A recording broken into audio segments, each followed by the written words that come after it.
So we're going to go to the living word.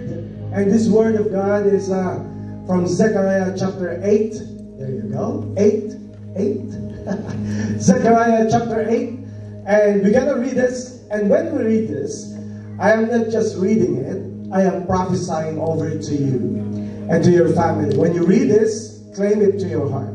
I'm also prophesying for our church, because I believe that this will be the new story of our church. Amen. And this will be a new story. Are you ready? Is it there in the screen?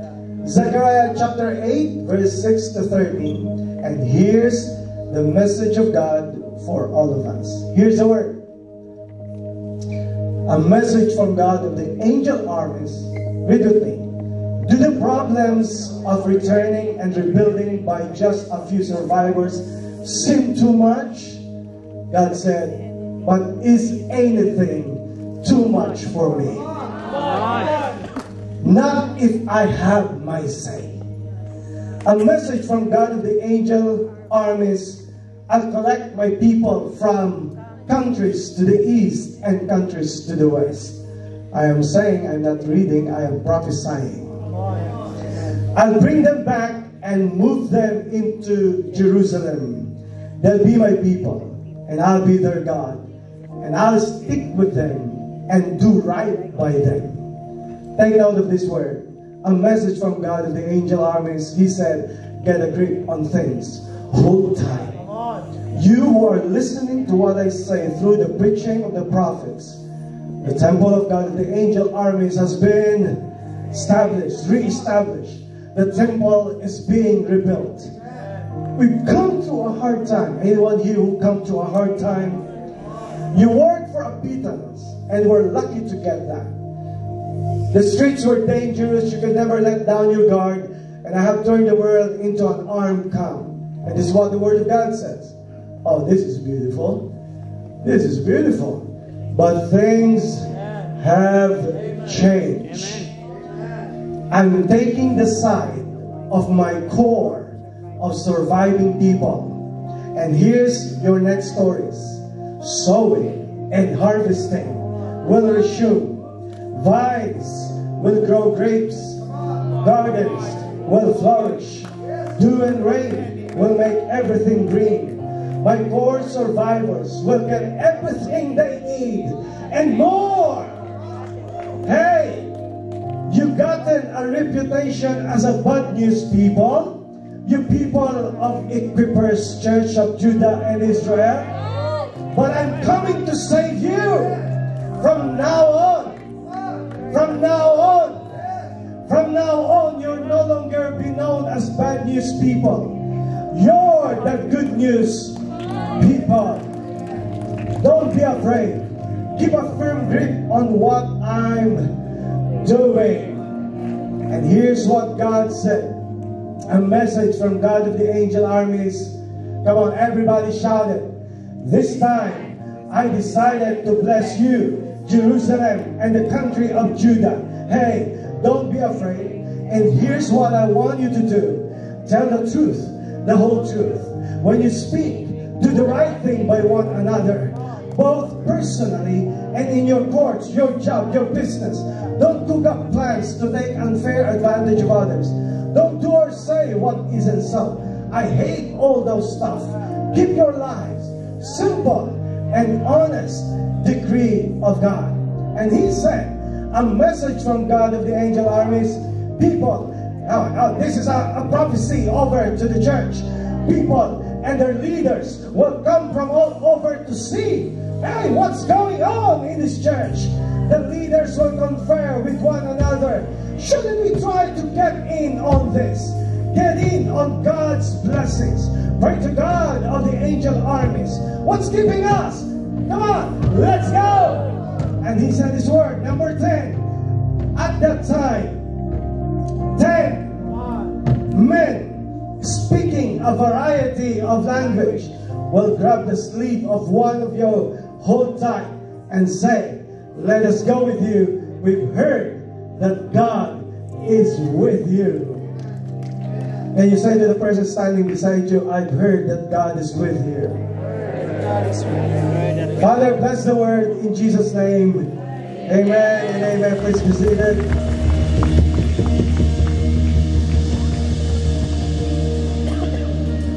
Thank you, Jesus. Thank you, Lord. Okay, find your seat. Some of you are already sitting on the stairways. But praise God for what God has done over our lives. Amen. Thank you, Lord, that He's a God of the new chapters of our life. And speaking of the new story, I praise God that God is the author of new stories. Hindi hayaan ng Diyos na ang kwento ng buhay mo ay hanggang dyan ka na lang. May gagawin si God na panibagong kwento ng buhay mo. That's the reason why nandito ka.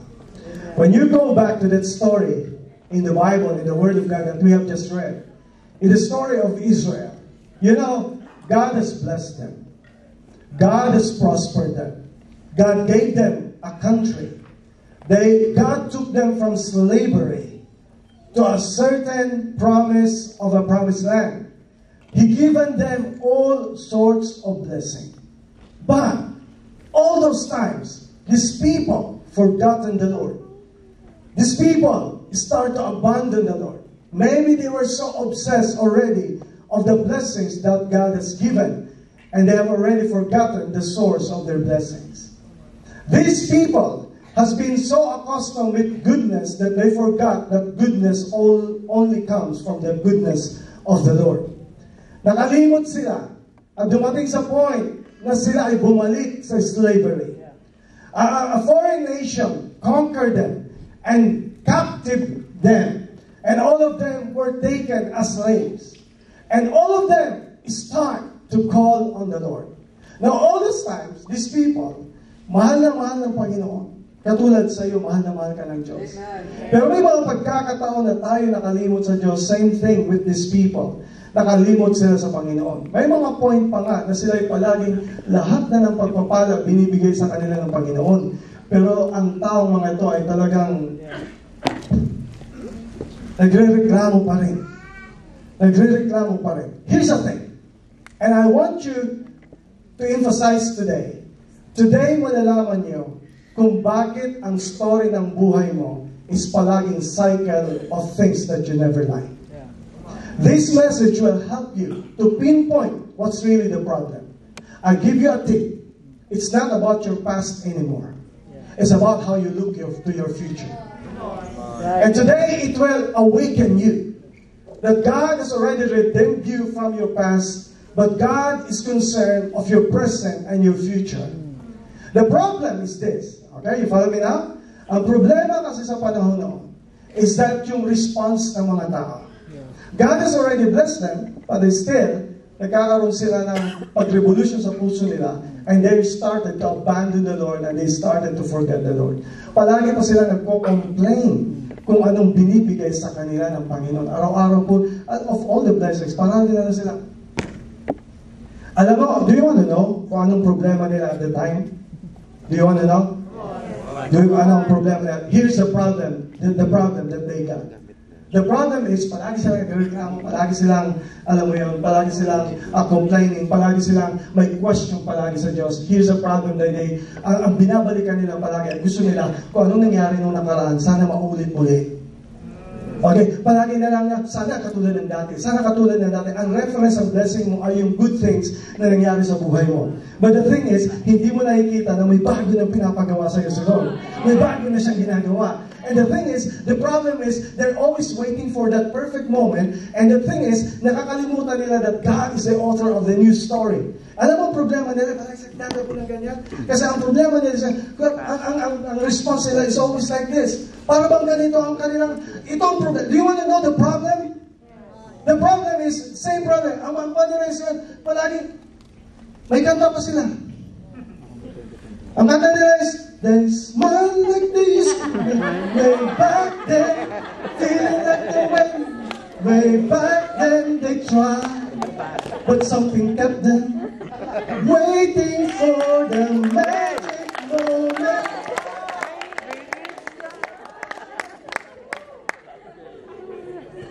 You know the problem, ladies and gentlemen, let me present to you an unknown problem that we cannot discover today. The problem is the word maybe. Come on. The problem is maybe. And I want to present to you the message for today. The title of the message for today is not maybe this time. The title of the message today is Surely. Not maybe this time, but surely this time. This will be a new story of certainty. Here's the thing that you need to understand. The Word of God said a while ago, of all the verses that we have read, there's the word that stands out from everything. It said there, show the verse. It shows this time. This time. God said, this time I will bless you. Can I just tell you today, maybe in your past you have messed up. Maybe in your past all those times you didn't get it right. But I want to declare to you, surely this time God is about to make a new story of your life. Surely this time, if your old story is adversity, the next story will be prosperity. If your old story is all messed up, the next story will be a message from the Lord. Surely, this time God will bless you. Amen. He will make a new story of your life. And you know what? He said in the Word, this time I decided to bless Jerusalem and the country of Judah. And He said, don't be afraid. Because you know what? Maybe comes from fear. Right. That's why God is saying to you, do not be afraid. What is that? Certainty. Certainty. The reason why your cycle of life is the same since you were born up to today is because you are living in a life of maybe. Ladies and gentlemen, maybe is the result of living with fear. Anong maybe? Maybe is coming from your words. Maybe hindi na ako pwede magbago. Maybe hindi na magbabago ang buhay ko. Maybe wala ng panahon. Maybe may edad na ako. Or maybe I'm too young. Maybe I'm too busy. Maybe hindi na magbabago ang marriage ko. Maybe ang mga anak ko hindi na magbabago. Maybe hindi na ako makapaglilingkod sa Diyos. Maybe hindi na ako gagamitin ng Diyos. Can I declare to you today, the reason why your breakthrough has been stopped all these times is because you confine your life on maybe. Can I just encourage you today, you're no longer living in a maybe. God is starting to make a life of you in certainty. Why? Here's the thing. God does not operate in maybe. He operates in certainty. Amen. Not maybe this time. Surely this time. God saw them messed up. God saw them mali. God saw them they were slaves. Here's the thing. Maybe, the word maybe, results to slavery. Pag nabubuhay ka palagi sa pagtagalog, mas matindi. Uunga ka eh. Baka. Baka hindi ako gamitin ng Diyos. Baka hindi ko kaya. Baka alam mo na kung ano mangyayari sa buhay ko. Baka it's all about maybe. Can I just tell you today, the difference between you and those people who have no God in their lives is that you may not know about tomorrow, but you know the God of tomorrow.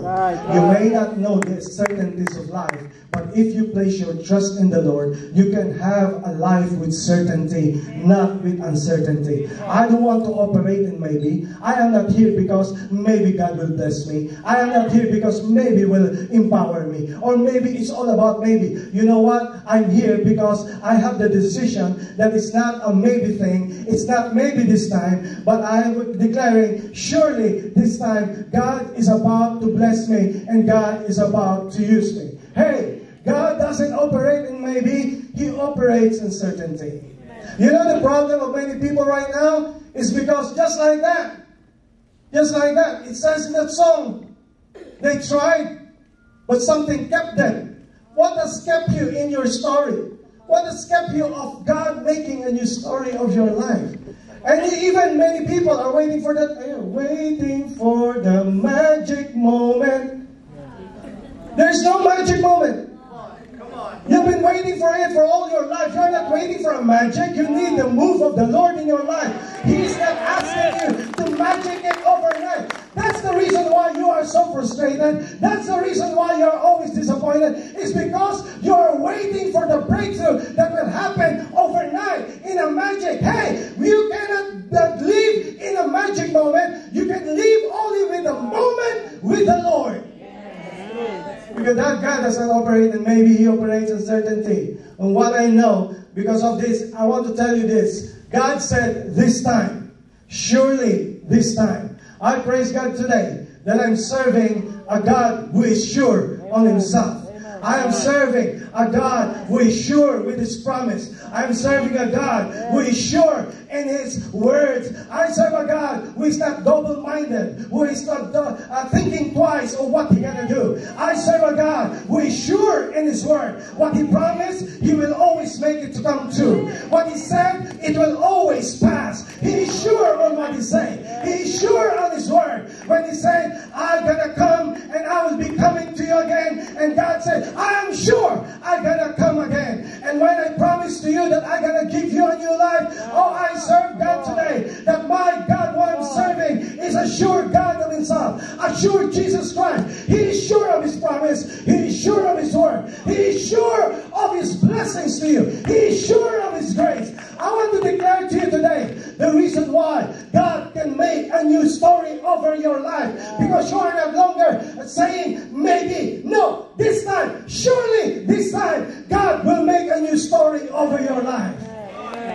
I'm not thinking twice. I'm not double-minded of what God to do. He said to me in His word that when you place your faith in Jesus Christ, everything is a sure thing. If any man be in Christ, he is a new creature. All things are passed away. Behold, all things become new. Why? I praise God today. You praise God today that we serve a God who is sure in His promise.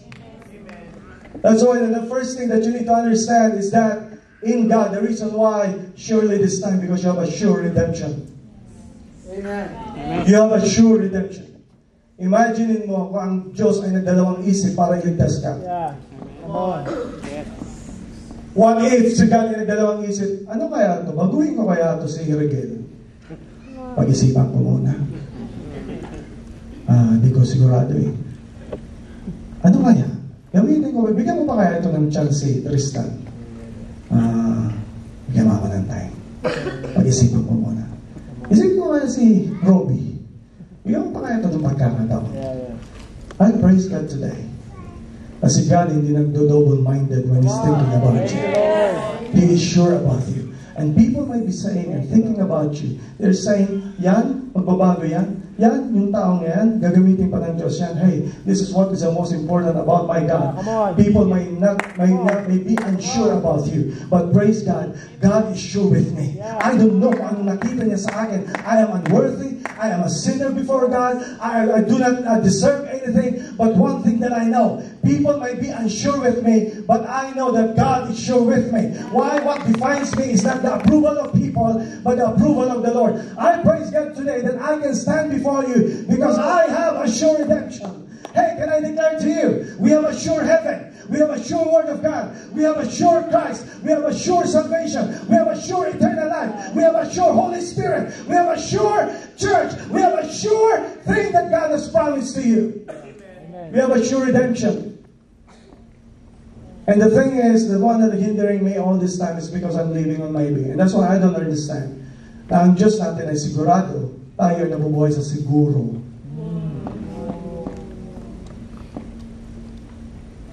Naisip ko lang, bakit pagdating sa pangako ng Diyos at may hiningi tayo ng Diyos, sa Diyos, gusto natin sure. Come on. Bakit pag ikaw na? Bakit pag ikaw na ang sinasabihan ng Diyos, pwede ka ba mag-serve? Maybe this time? Maybe lang. Pag-isipan ko, Lord. Bakit pag tayo humingi sa Kanya, ang gusto natin ay agad-agad at gusto natin sigurado? Bakit pag siya humingi ng something na may pinapagawa sa atin, tayo ay maybe, Siguro, hindi ko sure. Pag may time, pag-isipan ko, I don't know. Can you face God, harap-harapan sa Diyos? Yes. And imagine mo na si God ang humihingi sa iyo ng hindi pabor, kundi response pa, sabihin ka niya, pwede ka ba mag-serve sa akin? I don't know if you can totally say that to Him. In the Word of God, ang yes sa ka-Lord, palaging magkatabi. Sa lahat ng word na pwede mong itabi sa Lord, yes lang ang tanggap na tanggap. Hindi mo pwede ilagay no, Lord. Hindi mo pwede ilagay wait, Lord. Yes, Lord lang ang pwedeng itabi kay Lord. Come on, somebody. Because here's the thing. If God is sure of His blessings for you, if God is sure of His promises for you, why is it when it comes of following Him, why is it when it comes of serving Him, our response will always be, maybe. I cannot even understand of people when God is asking you, can you go to church? Pag-isipan ko. Can you serve this? Pag-isipan ko. Can you give this? Pag-isipan ko. Maybe. Hindi ko sure. Bakit pagdating sa blessing, humingi tayo sa Diyos, Lord, gusto ko yung blessing ngayon na. Lord, sana sigurado na. Kailan darating yun? Hey, can we just have a transaction today that if we're asking for a sure blessing, can we just promise a sure response from ourselves? A sure redemption. I praise God today. God, Jesus Christ, hindi siya nagdalawang isip na nasa heaven siya. Ano kaya? Bababa pa ba ako? Mga taong ito, pambira, ewan ko, paglilingkuran ko sila, pero sila, hindi man lang sila magbago, hindi man lang appreciate na, o na siguro. Come on. Pag-isipan ko pa, maybe, nandun siya, ano kaya, mabuhay pa ako, isipan kaya ako sa sapsapan. Isipan, huwag na lang siguro. Isipin, mabubuhay ako ng 30 years, and then kasama ko itong mga taong ito, siguro, huwag na muna siguro. Sigurado sa kanya, ang mission niya ay mamamatay siya, hindi para mabuhay. Alam niya, after 30 years, he gonna die. But the thing is, sure siya sa ginagawa niya. Hindi nagbago ang isip niya. Lalo nang siya'y pinagkanulo, dininay siya ng kanyang mga taong minahal niya, at siya'y pinako sa krus. Lalo nang siya'y pinaparusahan, at siya'y binubugbog, siya'y puno ng parusa, at siya'y nahihirapan. Praise God na hindi siya nagsabi, ayaw mo na! Hindi siya nagsabi, baka! Hindi siya nagsabi, maybe! Hindi siya sinabi, I praise God today na in-endure niya yung cross hanggang sa matapos ang kanyang ginawa niya sa cross. At hindi siya nagdalawang isip. Solid siya sa decision niya. He is sure. Why? Because he is sure that He wants to save you. He wants to bless you. He wants to change you. I praise God today that Jesus Christ is sure of what He done for me. Sure redemption. Binago ni Lord ang buhay mo because of sure redemption. Alam mo, sabi ng verse, don't be afraid. Kasi He's the God of certainty. Can I just declare over you, lahat na nangyari sa buhay mo, pangit o hindi, ano man na nangyari, kasama yan sa kwento ng buhay mo. Pero itong next chapter na gagawin ng Diyos sa'yo, mag-iiba na. Kasi kasama mo na ang Diyos. Amen. Ito yung second thing that you need to understand. A sure redemption, but the second one is a sure rebuilding. A sure rebuilding. Hey, if your life has been messed up in all these past years, if your relationship has not been okay in these past years, if your career has not been okay for these past years, if your life, family has not been okay for these past years, can I tell you the good news? Don't look on what has been ruined. Look on what God can rebuild. Can I tell you today that sometimes God allows things to be broken so that He can start to rebuild with you.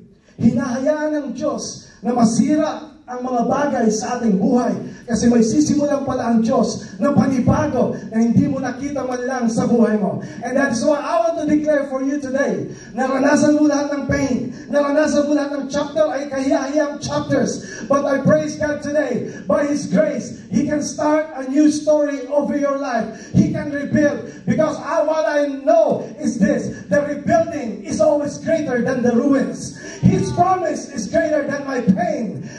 His building up is greater than my brokenness. I can stand today to declare to you that it's because God has rebuilt my life. He is rebuilding your life. And that's why, kung nakikita mo lang ay mga ruins, mga boulders, mga sirang pieces of your life, it doesn't matter. Ang mahalaga, nagsimula ka na ng bagong kwento. At sa bagong kwento na to, what you can be proud of is that re-rebuild na si God ng panibagong simula sa buhay mo.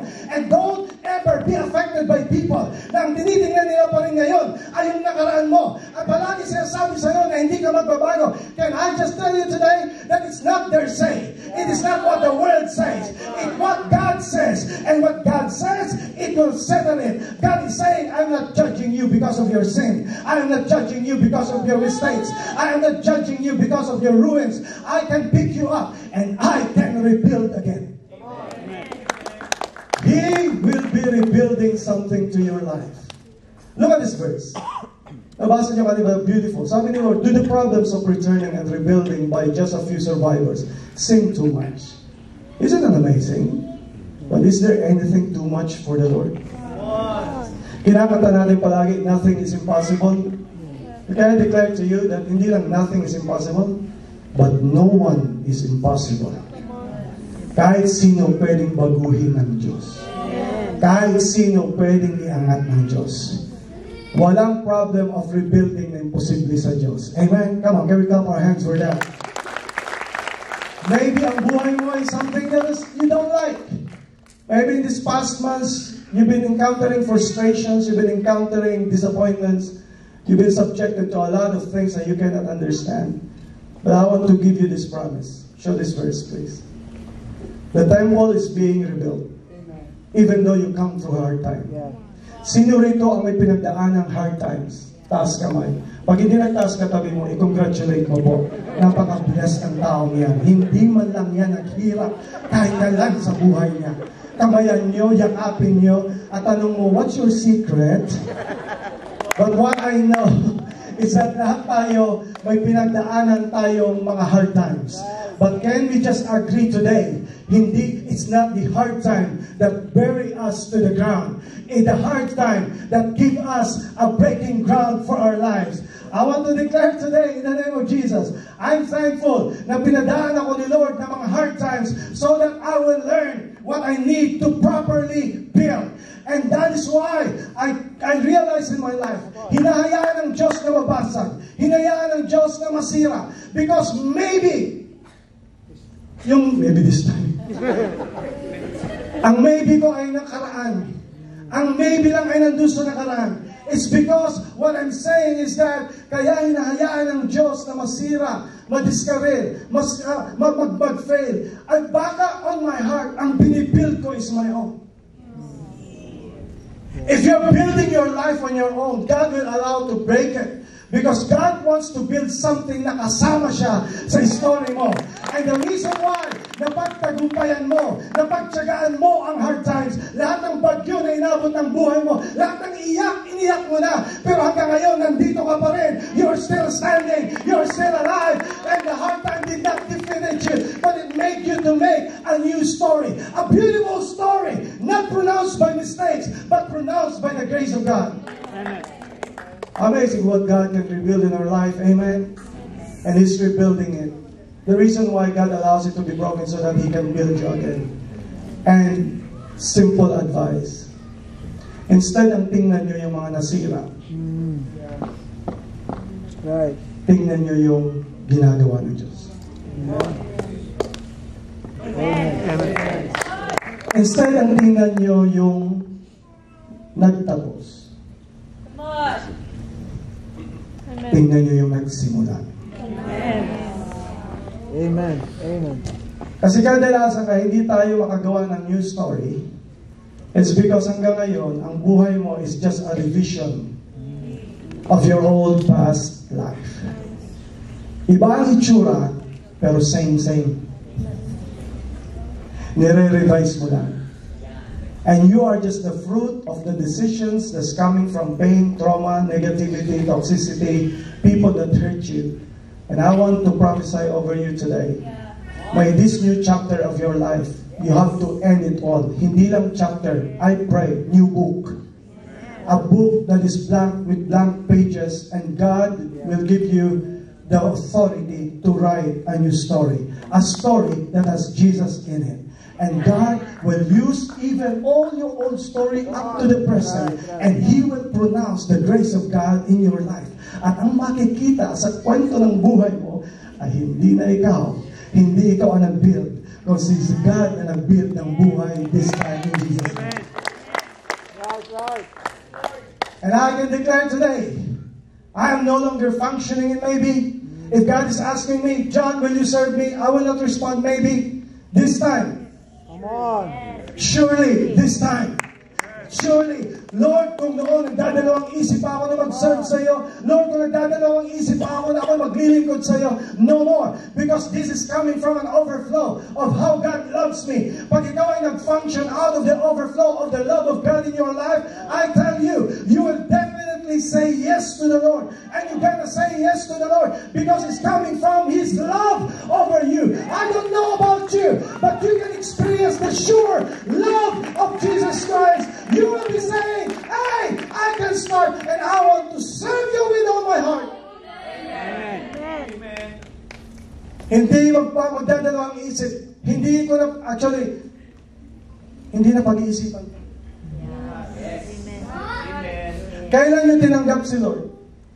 Balikan nyo yung tinanggap mo si Lord.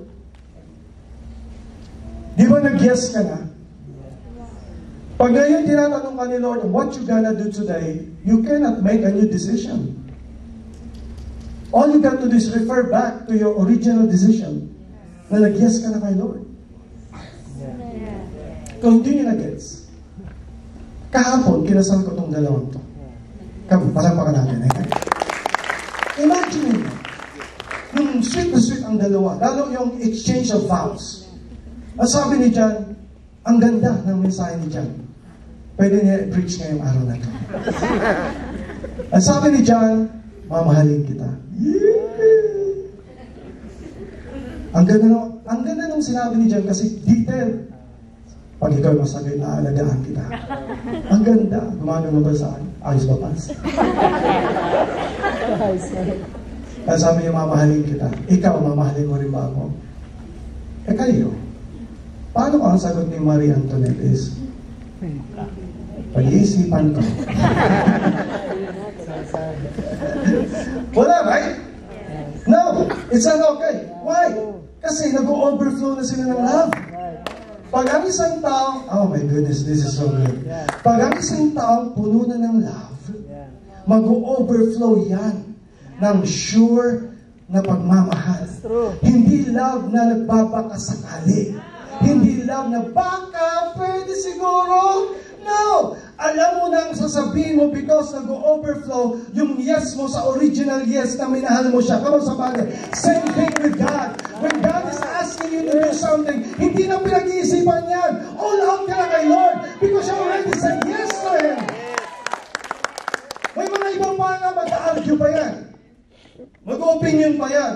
Alam mo, Pastor John, ang gagaling. Alam mo, hindi ako nangangako. Kasi di ba ang kasabihan? Huwag kang mangako para hindi mapako. Ang galing, ano? Ang bihira.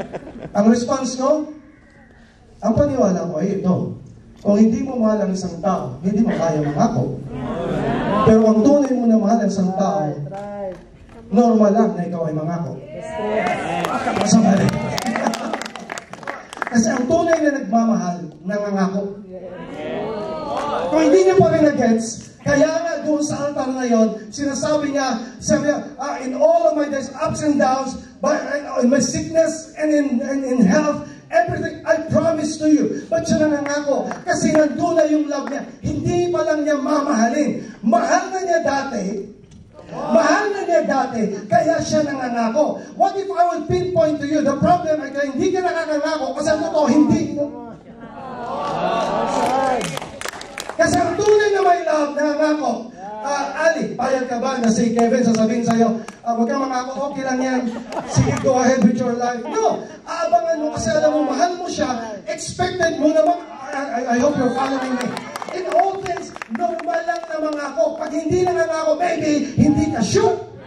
Maybe you are living in maybe. Hey, mga nanliligaw, mga nililigawan, mga may relationship. Pag ang relasyon mo ay puro maybe, baka, siguro, hindi ka sigurado dyan. Ang dapat na hanapin mo na may relationship ay sure siya sa love niya, sure siya sa commitment niya, hindi ka ikakahiya, ikaw ay papangalandangan because yan ang tunay na sure.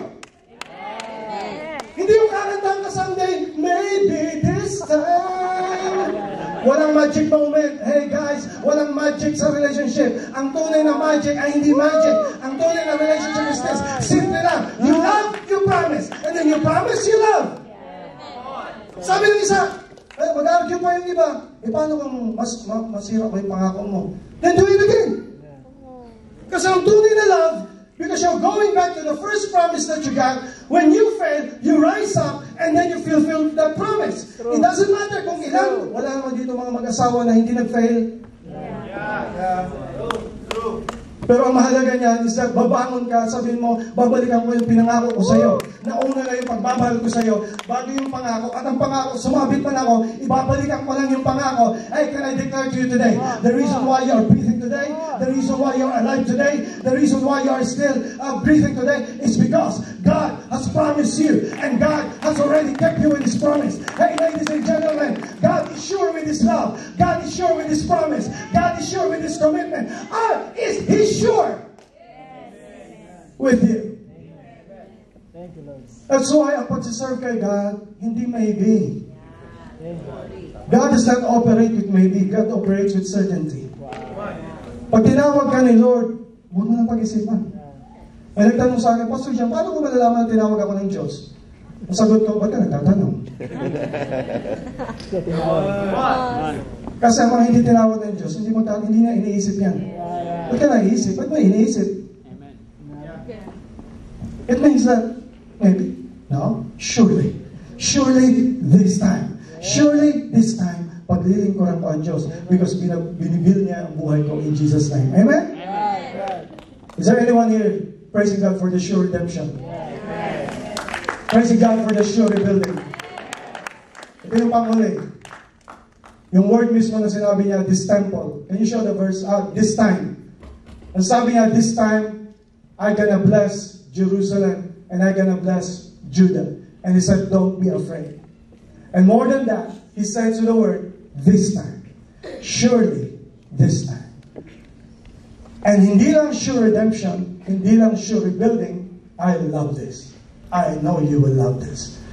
When you follow the Lord, there will be a sure reversal. Sure reversal. Let me explain. Show the verse, please. Especially that part of, there you go. Things have changed. I'm taking the side of my core of surviving people. Jump to that verse that God said that those, there you go. More. Yeah, there you go. Dati, ang alam lang sa'yo ay puro bad news. Sino rito ang nakaka-relate? Na ang naalam lang sa buhay mo ay puro kapalpakan, puro kamasama rin. But I want to declare over you, that bad news thing have already stopped because you are now known not as bad news people, but you will be good news people. You will be known with positivity. You will be known with vibrancy. You will be known not with your frown, but with your smile. You will not be known by your sorrow. You will be known by your jolliness. You will not be known by your drama. You will be known by your destiny. Because God is reversing everything. Lahat ng nangyari sa iyo in the past, i-reverse ni God, and He will show His glory before you. And you will no longer be known as the bad news people. You will be known as good news people. And he said in the verse, this last verse, can you show the last verse? It's amazing. He said, I love this. Here we go. 10. At that time, 10 men speaking a variety of languages. Come on, did you? At sabi nito, darating ang panahon na may 10 tao na they will grab you, the sleeve of one of you, hold tight, and ito sasabihin nila, hey, let us go with you. We've heard that God is with you. Have you noticed something in your life? That Dati, nire-reject ka. Dati, tinatawanan ka. Dati, may mga taong binababa ka. Dati, may mga tao na parang hindi ka pinapaniwalaan. Dati, parang iniisip nila na imposibleng gamitin ka ng Diyos. Hey, can I declare to you the reversal? Dati, rejection. Ngayon, there will be a thing in your life na ang mga taong dati nag-alipusta sa'yo, dati nag-criticize sa'yo, dati nag-down sa'yo, they gonna say, what happened to Tristan? Anong nangyari sa kanya? Oh, I can see, not himself. I can see, I can fully see that God is with him. May kakaiba siyang peace. May kakaiba siyang happiness. Can I know kung anong meron ka? Gusto ko rin yung peace na yan. Gusto ko rin yung happiness na yan. Gusto ko rin yung bagay na yan. And those people, hey, God is about to reverse your story. Yung mga nag-criticize sa'yo, darating ang time. Surely this time, that God will elevate you from where you are, and God will give you a new story, not of rejection. And by the way, those rejections that you've experienced in your life, you will thank them for rejecting you. You're gonna say, thank you for rejecting me. And you will no longer have a bitterness in your heart. Magkakaroon ka na ng pagpapatawad. Magkakaroon ka ng pag-unawa. Magkakaroon ka ng pag-let go. Because you are saying, hey, your rejection did not define me. Your rejection became my redirection. Look at me now, what God can do to my life. And therefore, darating ang time na mga tao magtataka kung ano nangyayari sa buhay mo. Magtataka sila, ilang beses ka na dapat nakalugmok, nakatayo ka pa rin. Ilang beses na ikaw ay wala yung pag-asa, pero ikaw ay nakabangon pa rin. Hey, can I declare to you, God is about to reverse your story from pain to purpose, from sin to grace, from sadness to gladness, from yourself, from the world to Jesus Christ. God is so amazing in how He reverses your story. Kaya kung may pinagdadaanan ka na di mo maintindihan na parang sakit nito, it's alright. Bigyan ko na kayo ng tip, tatandaan nyo ito palagi ngayon. I pray in the power of the Holy Spirit. Pag inaabot ka ng grabing sadness, I pray the Holy Spirit na bigla kang kalabitin at sabihin sa'yo, naalala mo yung sinabi? Na pag ikaw ay down na down, may nire-rebuild si Lord. Hindi po pwedeng mag-renovate. Hindi po pwedeng mag-renovate na wala munang demolition. Kaya hahayaan ni God, naalala mo, ba't grabe yung iyak mo, grabe yung frustration mo, grabe yung, ano ba to? It's because God has to demolish it so that He can reveal. And this time, He gonna reverse everything. Amen. There will be a time, surely this time, that the Lord will magnify His name over your life. Dati pinagtatawanan ka, dati pinagkikwentuhan ka, dati dinadown ka. Darating ang panahon that these people, surely this time, they will be amazed. Hindi man kanila palakpakan, pero yun lang mamangha sila na bakit hanggang ngayon ikaw ay pinagpapala pa rin ng Diyos. They will be just shouting, this is all God, what God can do in your life. God can reverse everything. John and Antoinette, amazing story yesterday. The beautiful story of that is that they are not ashamed of their story. What I learned on that day kahapon is that pag binago ka na pala ni Lord, nagsimula ka na ng panibago, hindi mo na iisipin o anong sasabihin ng tao sa nakaraan mo. Ang sasabihin mo na lang, ang mahalaga, ayos na. Ang mahalaga, bagong kwento na to in Jesus' name. I don't know. That's why yesterday, I praise God, when we presented Jesus Christ to them, when I told them that Jesus Christ is the author of genuine love, I praise God today that many people there accepted Jesus Christ in their hearts as their personal Savior. You know why? Because somebody has started a new story. Look at this family right now. They have this new story in their life that they're gonna say, it doesn't matter kung anong pinagkwentuhan sa akin. Kung nagkamali ako, ang mahalaga, willing ka na magbago. Willing ka na magsimula ulit. At pag nakita ng Diyos na gusto mo magsimula ulit, kahit ano pang mess up, kahit ano pang nagkamali ka, kahit ano pang bagay, can I tell you today, there is no hopeless case to God's amazing grace. When you decide to say yes to Jesus, He will do everything to reverse everything. Look what happened yesterday. Yung mga boss ni John nandoon, yung mga directors nandoon. But isn't it amazing? Napakaganda na ang gospel ni Jesus, that God is a God of grace, that Jesus loves anybody. Can you comprehend what God can make a story, a new story about your life? Can you comprehend what God can make a message out of your mess? Can you comprehend what God can do over your life? You can, but all you got to do is say yes to Jesus. I remember Thais and Shara. Thais, he's always telling me a story. He's saying to me, when I was a kid, I was always bullied. They always laugh at me. They always mistreated me. They always judge me. They always criticize me.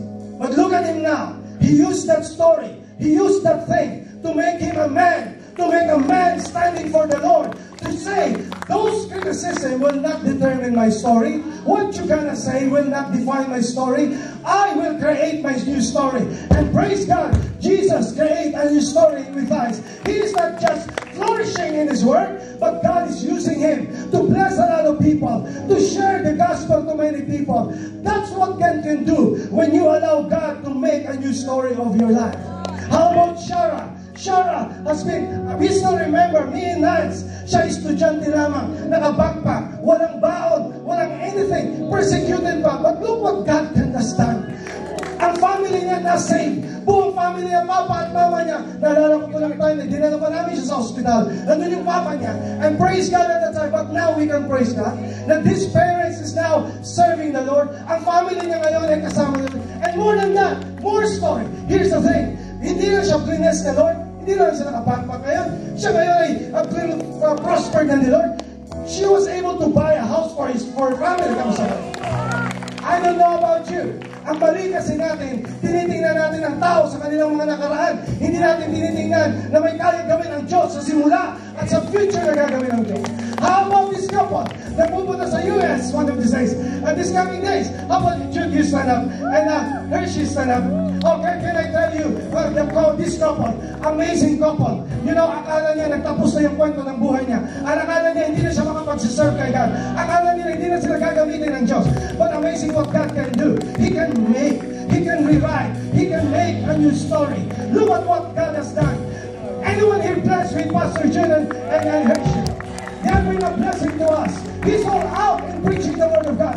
He's left and right in serving the Lord. What? This is a testimony of a new story na walang nagtapos, na hindi kayang simulan ng Diyos. And I want to tell you, marunong ang Diyos mag-bless. Marunong ang Diyos mag-bless. This coming 2 days, they will go to US free. With his own family. Hey, can I declare to you, akala mo na pag-iwanan ka, akala mo nakalimutan ka, hindi, bumubuelo lang ang Diyos para pagpalain ka. And surely, when it comes, surely, this time, I tell you, we serve a God who is ensuring His promise. And therefore today, what God is asking from you, I hope your response is not maybe. You've been functioning that with all your life. Look what it got to do. Siguro. Magsiserve ka ba? Siguro. Maybe. I don't know.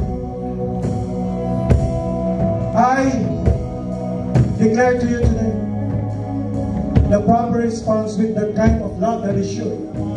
A love that will never break my heart. A love that will always bless me and keep me. A love that will always keep me safe. A love that will comfort me when nobody comforts me. A love that will always be there for me when everybody leaves me. A love that is always sure. No, without question. He knows my past. He knows my everything. But God, Jesus Christ, is always for me. I am sure of that love. So therefore, I believe that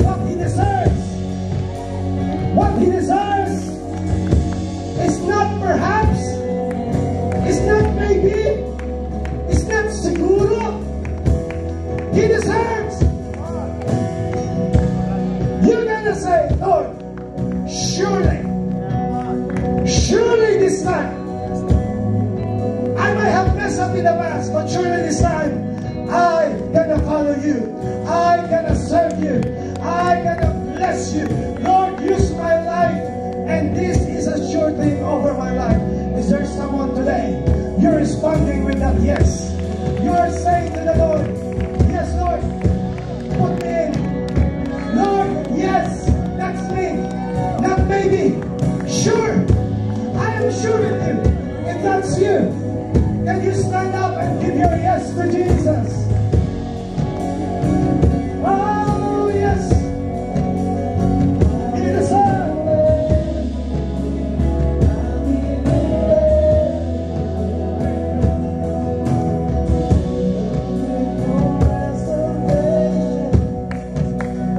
Let's sing for Him.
Lord, forgive me, forgive us if we have questioned your ways.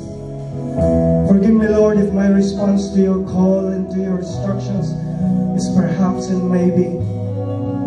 Lord, today that maybe thing will end, because I am sure of your love and I'm sure with my love. Forgive me of thinking of what the word will say to me. Today, surely, this time, I give my heart to you. I lift my hands to you, Lord, thanking you for your love and your goodness. How can you be sure about me? How come that you are sure with your love for me? How come that you still love me even though I'm a sinner and sinful? How come? But thank you, Lord, that you are sure of your love. So today my response to you is, Lord, I surrender everything. I give you everything. Everything. My mistakes, my sins, my guilt, my glory, my achievements, everything. Lord, I want to serve you. I don't know about you, but I know God has been speaking to your heart. Today, all of your maybes shall fall to the ground. Today is a day of surely, a new story of certainty. If that's you, and you want God to create a new story of certainty in your life, come on, lift your hands.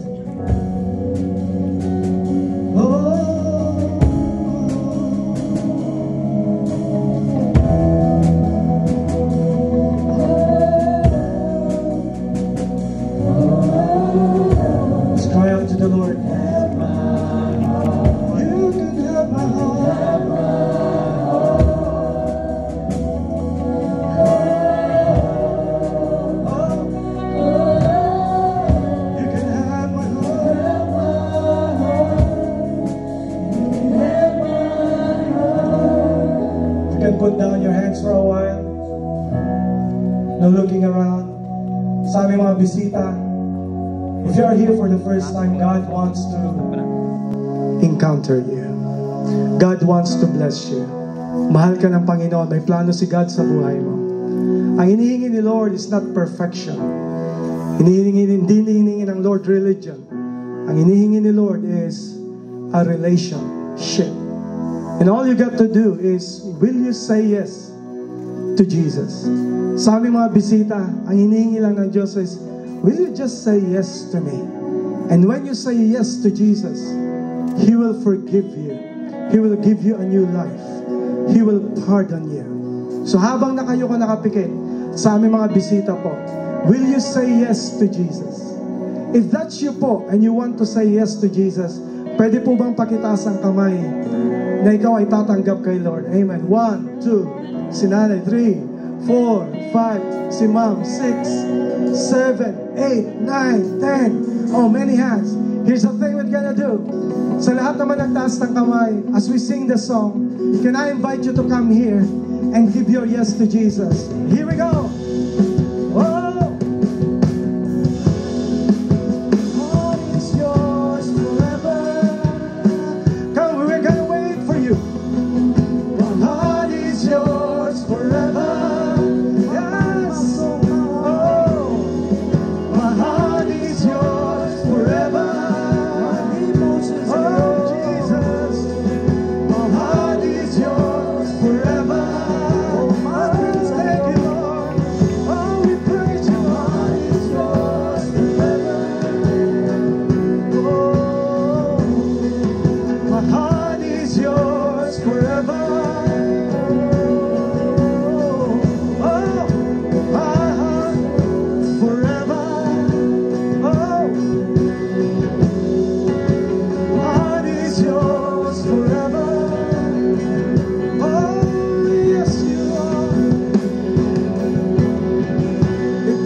Thank you, counselors. Thank you, counselors. Now I'm gonna lead you all in prayer. And today a start of a new story for your life. Church, can we clap our hands for these people who give their life to Jesus? Today is a new story for your life. Today is a new chapters, not just chapter, but a new book. And we will allow Jesus to enter that story. So you can follow me in this prayer. This is a prayer, and you can follow me. Ito yung panalangin. Lord Jesus, salamat po na minahal mo ako kahit ako'y makasalanan. Sa araw na to, nagsisimula ang bagong kwento ng buhay ko. Kung anong nagtapos sa araw na to. At ikaw ay magsisimula ng panibago sa aking buhay. Sa araw na to, pumasok ka po sa aking puso at sa aking buhay. Tinatanggap kita bilang aking Panginoon at tagapagligtas. Maraming salamat, Panginoon, sa bagong simula, sa kapatawaran ng kasalanan, sa kaligtasan, sa pangalan ni Jesus. Amen and amen.